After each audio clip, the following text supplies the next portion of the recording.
Stuart Holman here. Good to be with you again as we listen in at the Last Supper to Jesus on his final night with his disciples before he's crucified.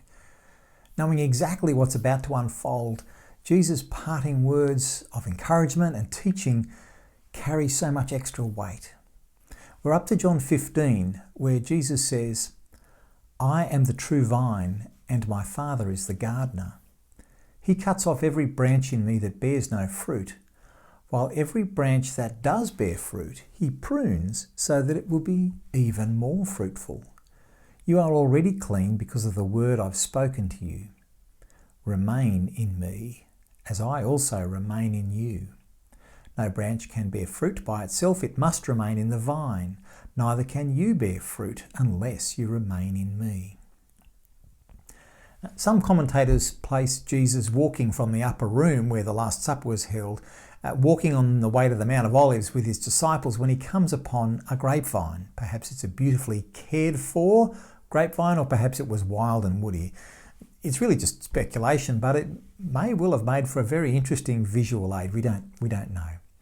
But what we do know is that Israel was supposed to be God's vineyard, grapevines.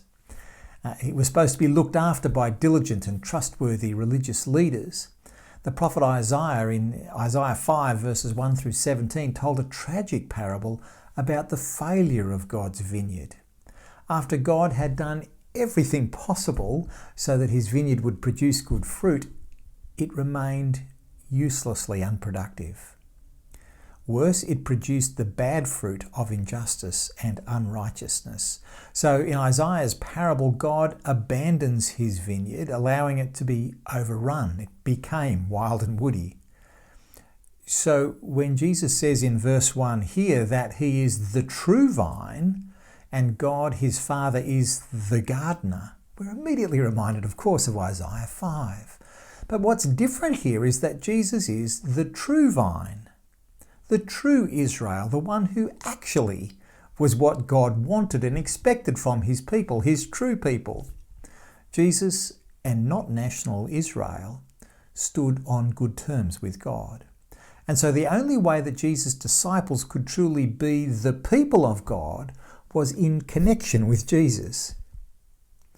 So how does anyone, even us, truly be the people of God?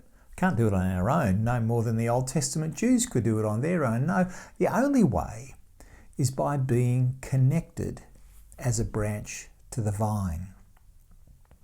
Remember, when we're thinking grapevines, the vine is the root and the trunk, and the branches are the horizontal limbs that grow along the runners and produce the actual grapes, the good fruit. So Jesus is the true vine, and we want to be his branches. And God, the Father, is the good vine trimmer. I think that makes God the viticulturalist. He trims the vine at the end of every season in just the right way so that it will grow strong and be even more fruitful next season. He prunes, he tends, he nurtures, all for the good. But the dead wood, the dried up branches, he removes them. When we get to verse 3, Jesus says to those gathered with him, his disciples, that they are clean. Literally the same word as pruned or cut back that he used in verse 2 there. God the gardener has already pruned clean Jesus' disciples through his word, through the message, the gospel.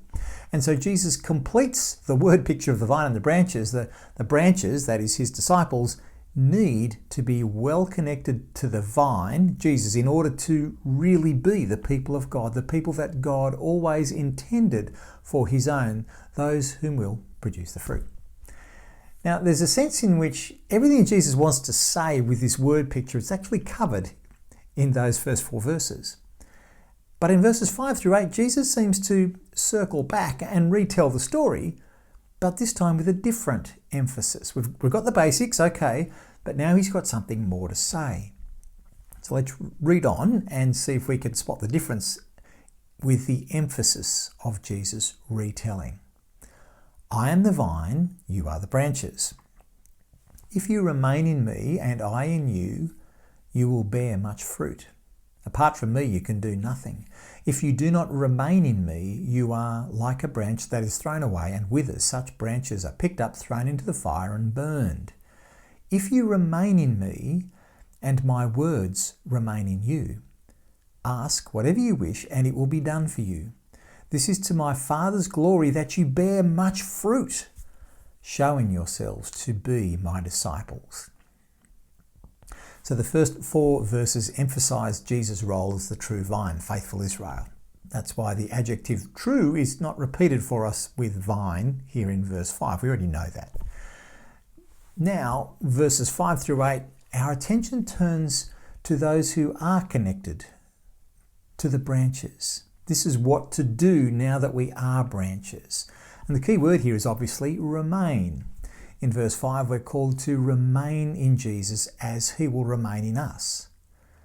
Now, the word remain, which used to be translated abide, literally means to live, to make home. We remain, we abide, we live in our homes. And our homes are our centre for doing life, for eating and sleeping and being family and welcoming friends and so on. And so as branches, we're to make home in Jesus, just as he makes home in us by his Spirit. In this way, we are to anchor our lives in Jesus. Everything we do and say, our relationships, our socialising, our relaxing, our security, our refuge from the world, these all now find their centre in Jesus. In a practical sense, that's what abiding in the vine looks like. Certainly, our affections and our devotional life will give this expression, but being connected to the vine must also form our daily living. There's a thought for your prayers in just a few moments. Just as we're making our home in and with Jesus, though, we remember that he has already made his home in us. But we can only live in one house at a time, only sleep in one bed at a time. If we're not remaining and abiding with Jesus, then we are disconnected. Like a branch that's thrown away and withers, it gets picked up and it's thrown into the fire. Why? Because it's useless. Disconnected, it'll never produce grapes. You see, grapevines have a purpose. They are supposed to produce grapes, good fruit.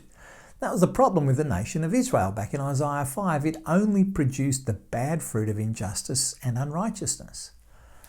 But the true Israel, those who've been pruned clean by Jesus' words, and for us, that's of course reading the scriptures, we are to produce fruit that lasts. So what is that fruit? Well, whatever it is, it's the product of our prayers. That's obvious implication of verse 7. Our earnest prayers, answered by God, produce the fruit. Let's give a little more shape to this. Let's pray for the salvation of others. We live among a people who are far from God. They have no connection with Jesus, but they don't even know it.